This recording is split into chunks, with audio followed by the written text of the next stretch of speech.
Hey, this is Keon, the Dope Meal Planner Tech Guy, and I wanted to come talk to you all about what we've been up to for the last about 9 months or so. So we're calling this Dope Meal Planner 2.0. So in the Dope Meal Planner 2.0, we've taken a lot of feedback from all the users, and I feel like we've come up with some really dope updates.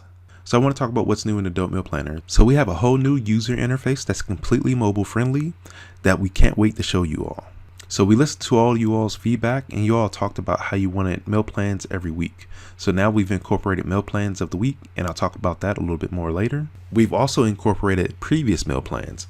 Previous meal plans are just an extension of the meal plan of the week. We also updated the servers, so things should be a bit faster now. This last feature I'm actually super excited about because who doesn't like life to be just a little bit easier?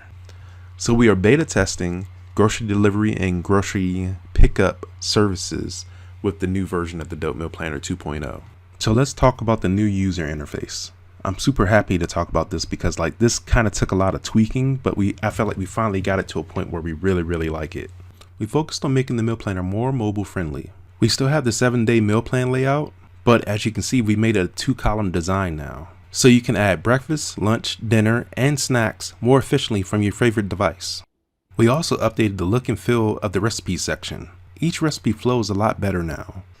Okay, so let's dive into how to use the meal planner. So first, you'll want to go to dopemealplanner.com/login and then log in with your user account. Once logged in, you'll want to hit the menu button and then hit the plus button to the right of the meal plan. From there, you'll want to select meal planner. Now in the meal planner section, you can select add recipe. So before you start adding recipes, you can actually filter through if you click on the filter button here at the top right, and it allows you to pick your course, cuisines, ingredients, or you can search by any kind of indicators that you want to search by. You can easily close it just by clicking the button again. So now you can scroll through and select the breakfast recipe that you want to add to your meal planner.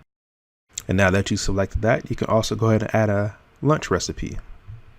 So scroll through and find one that you like and just go ahead and click on add. So let's go ahead and get a dinner recipe. So let's go ahead and click on add recipe again.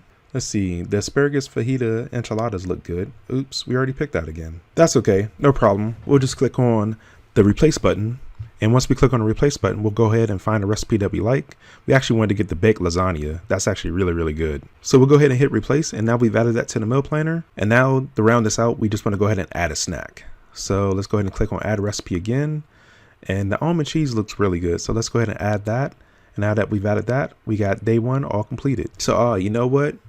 I actually don't want to do the almond cheese. So I'm going to go ahead and hit the delete button here. And I'm going to get this confirmation to click OK or cancel. So I'll go ahead and click OK. And then once I click OK, I'll get another prompt to let me know that it's been removed. And I'll just go ahead and click OK. And now the almond cheese has been removed. So now you can start adjusting your serving sizes. So you can either add or you can remove and give yourself more meals or less meals. So this works great if you have a family or if it's just you. And I'll also toss in this other nugget too. So if you just want to try these 3 meals out for the week, you can actually just increase these serving sizes, and that will help you calculate how many meals you want for the whole week instead of you filling out every single day for all the different meals. But if you want to go ahead and fill out all 7 days, that's completely fine. There's no problem with that.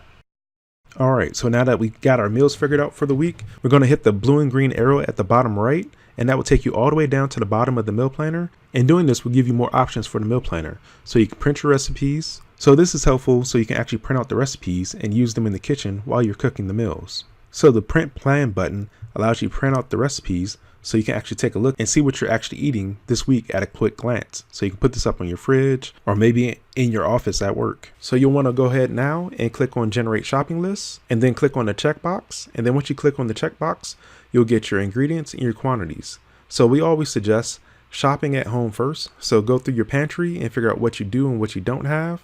And then once you figure out what you don't have, and then you can just head to the grocery store. So now you want to hit on save. And then once you hit save, you have a few options here. You can click on the send this shopping list and it will send it to your email so you can access it later. Or you can click on the link and open this in your favorite browser. So next we'll talk about the print button. And just like any print button, it allows you to print out the grocery list. And then from there, you should be able to use this when you go to the grocery store. Okay, so let's talk about the meal plan of the week feature. So you want to go ahead and hit the menu button, hit the plus sign at meal plan, and then from there you want to click on meal plan of the week. So with the meal plan of the week, you can increase or decrease the serving sizes based on how many meals you might want or how many meals you and your family might want. Or if it's just you, you can keep it at 1 serving size. And as you might have noticed, we sprinkle some of the same recipes throughout the 7 days, just so you have a bit of variety in what you're eating throughout the week. So now you can click on the Save Meal Plan button and click on the check mark. Once you click on the check mark, it'll save this meal plan to your meal planner. And then from there, you can make more adjustments like replacing recipes or deleting recipes that you don't want. You also have the print recipes and the print plan features that are just like in the regular meal planner. And you also can generate a shopping list directly here on the meal plan of the week.